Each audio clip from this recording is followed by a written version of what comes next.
basically about how to reduce the food waste in the cafeteria.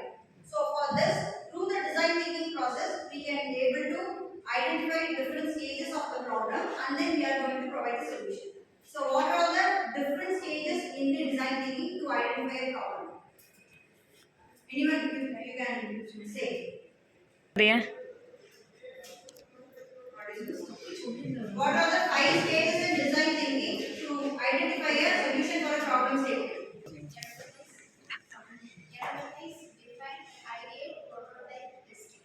Five stages in our design thinking, right? So through this we are entering into the problem. The first one is empathize stage. In this stage we are going to identify the problem statement. So what is the problem statement over here? Stand and say. Reducing food waste and many wastes are avoided. Staffs, non-teaching staffs, parents, outside college admission போட வரவங்க, lab assistants, office staffs, drivers, non-teaching staffs, parents, இவங்க எல்லாமே வந்து stakeholders of the cafeteria. In the empathize stage, first we are identifying students வந்து கேரளா எப்படி வந்து food வந்து waste ஆகுது அப்படிங்கறத ஃபர்ஸ்ட் ஒரு ப்ராசஸா நம்ம வந்து ஐடென்டிஃபை பண்றோம். சோ அதுக்கு அப்புறமா அவங்களோட சாட்டிஸ்ஃபேக்ஷன் லெவல் வந்து மீட் ஆகுதா அப்படிங்கறத வந்து நம்ம ஐடென்டிஃபை பண்றோம். சரியா? இதுதான் வந்து empathize. அடுத்து வந்து define. இந்த டிஃபைனிங் ஸ்டேஜ்ல நம்மளோட ப்ராப்ளம் ஸ்டேட்மெண்ட்டை எப்படி வந்து எலாபரேட்டா நம்ம வந்து கொண்டு போக முடியும்.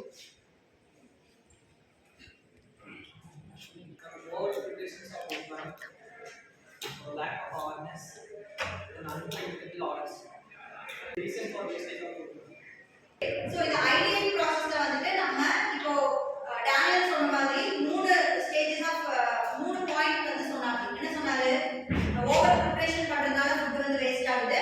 அதுக்கு அப்புறமா ஸ்டூடண்ட்ஸ் இல்லைன்னா ஸ்டேக் ஹோல்டர்ஸ் வந்துட்டு அன்பிரெடிக்டபிளா என்ன பண்ணிருக்காங்க, ஆர்டர் பண்ணிருக்காங்க, அதனால ஃபுட் வேஸ்ட் ஆகுது. இன்னொன்று வந்து அவேர்னஸ் இல்லாம ஃபுட் வேஸ்ட் ஆகுதுன்னு சொன்னாங்க இல்லையா?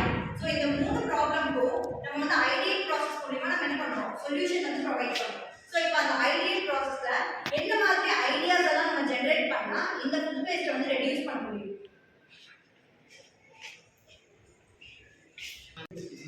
மேம் ப்ரீ ஆர்டர் கொடுக்கலாம், வந்து அவேர்னஸ் பண்ணலாம், கேம்பெயினுக்கு கொடுக்கலாம் மேம். அதுக்கப்புறம் ஸ்டேக் ஹோல்டர்ஸ் வந்து ஐடியா கொடுத்தா இந்த மாதிரி ஃபுட் வேஸ்ட் வந்து கம்மியாகும். அடுத்தது வந்து நெக்ஸ்ட் ஸ்டேஜ் ஆஃப் ப்ராசஸ் வந்து ப்ரோட்டோடைப் அண்ட் டெஸ்டிங். ஸோ இந்த ப்ரோட்டோடைப்ஸ் இப்போ அபிஷேக் சொன்ன மாதிரி we have n number of solutions இல்லையா?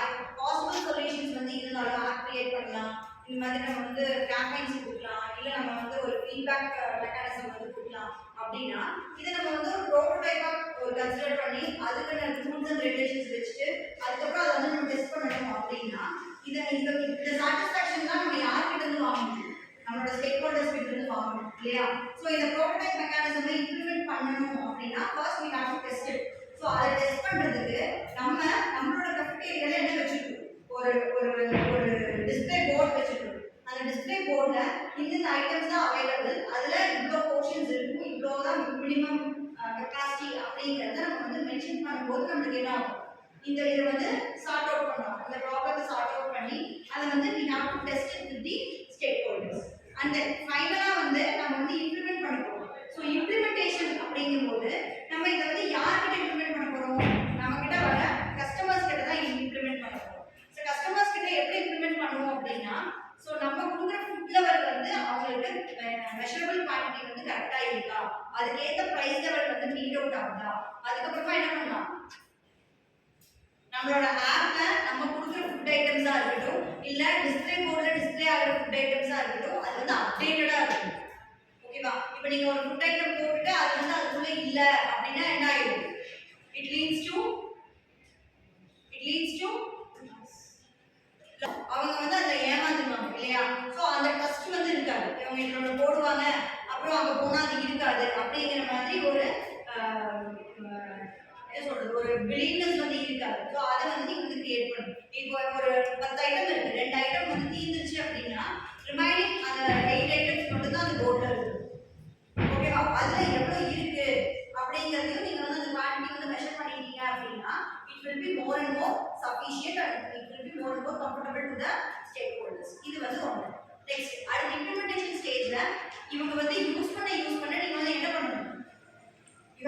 get the regular feedback. அந்த டைம்லி ஃபீட்பேக் வந்து வாங்கிட்டே இருந்தாங்க அப்படின்னா திரும்ப நம்ம கஃபிட்டேரியாவை என்ன கொண்டு போக முடியும், அடுத்த லெவலுக்கு இம்ப்ரூவ் பண்ணி கொண்டு போக முடியும். இல்லை அப்படின்னா என்ன ஆயிடும், திரும்ப இது வந்து இந்த ப்ராசஸ் வந்து ஸ்லோ டவுன் ஆகும்.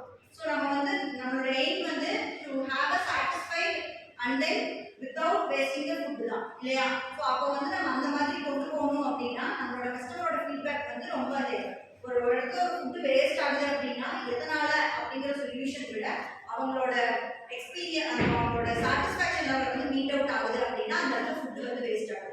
இப்போ நம்ம அன்னபூர்ணா போகிறோம், அவங்க ஃபுட்டு வேஸ்ட் ஆகுதா, எவ்வளோ பர்சன்டேஜ் ஆஃப் ஃபுட்டு வந்து வேஸ்ட் ஆகுது. அதுவே ஒரு ஸ்ட்ரீட் ஃபுட் போகிறோம், அங்கே எவ்வளோ ஃபுட்டு வேஸ்ட் ஆகுது இல்லையா. It depends on the quality and the satisfaction level of the customers இல்லையா. ஸோ அது மாதிரி நம்ம வந்து இந்த ப்ராப்ளம் வந்து இப்படி